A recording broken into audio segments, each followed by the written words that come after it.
Ciao Juventini!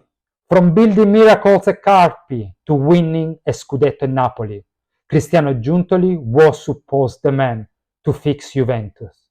But what went wrong? Let's break down why Giuntoli, the genius, failed his biggest mission of his life. Always here, Anto, the old lady, the only one that gives you Juventus news live at Asia time. Let's start. Giuntoli's story start in the lower league at Carpi in Serie D. No money, no transfer. He had to build a team from the ground up, and he managed to do that. This team rose to the serieA. He was a talent spotter, a builder, a visionary, someone that had a long-term plan. His success at Carpi attracted Napoli. He was hired by Napoli. At Napoli, he became elite. He signed a lot of good players. Cavastella, Kim Jin-young. He replaced Mertes, Koulibaly, and Insigne. He delivered the big Scudetto with Conte. He built really a modern football machine. They play well, they were fast, smart, fearless, and the salary cap was decent. In 2023, Juventus decided to call him. And when he arrived, and it was a dream of his life, he's Juventino, his father was Juventino, he was going to Florence to watch Juventus play against Fiorentina, was the dream of his life. But when he arrived at Juventus, he realized not everything has its look. The club was in chaos, was still recovering from the board scandals. Allegri was on the bench, was the one calling the shot.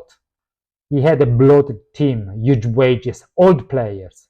There was no money come from Champions League. His mission was to rebuild, to transform Juventus into Napoli 2.0. But he quickly realized that Juventus is not a blank canvas, and his political battle started. What went wrong the first 6 months? His relationship with Allegri didn't kick off. Allegri felt to constrain Brad Giuntoli. He wanted not someone that's working with him, but he wanted someone who was working with him. And he kept Allegri. He tried to build the relationship instead of sack him straight away. Second, his transfer window was not up to the standard. He bought two major players, Weah and Alcaraz. No revolution. Alcaraz played only 3 games. Weah more. But there was nothing tangible, nothing positive. He didn't do a clear clean out during the winter transfer windows. Alexandro was still there, 6 million a year. Keane was not performing, supposed to be sold. The wage was too high. We had so many big old players. He was too focused on building the current season instead of fixing the previous one. And we know in Juventus there is no patience. Nobody's waiting for you to come and understand. During the 6 months, he was thinking about who would have been the next manager, Juventus manager. He had 3 names in mind. Antonio Conte, he came itself and he proposed itself. Too difficult to manage, too emotional. He has a lot of questions and he wants his way. He can't match Giuntoli ideas. Igor Tudor, not clean, non-polished. His football is very physical, not beautiful to watch. Thiago Motta, the new rising star. He plays modern football. He really focuses on youth and is not too expensive. So, and it's easy to manage because it's very polished, very nice. So Giuntoli chose Motta, a coach who fits his long-term vision. High pressing, positional play, player development. Motta lost the dressing room. Senior player didn't like him. There was a lot of tension with the player. Sorry, like Danilo. His tactics was too difficult for the squad. The squad couldn't understand and put it in place. The squad couldn't deliver. Result didn't come. 2 losses, Atalanta and Fiorentina, 7 goals conceded in 2 games was important. So Giuntoli panicked. He decided to save himself instead of the project. He sacked Motta and hired Tudor, his second choice. To be fair, Giuntoli wasn't a failure. He slimmed down the salary. Juventus almost got to level of break-even. Tried to bring a new idea of football. Brought a young manager with a vision. Start rebranding, repositioning Juventus amongst the club. But unfortunately in Turin we don't have patience. We ran out of patience quite soon. So Giuntoli came as a builder.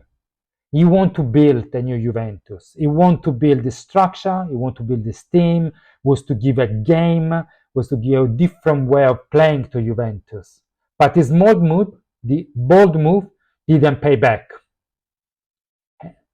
He acted very quickly on a small matter, but hesitate where it mattered the most.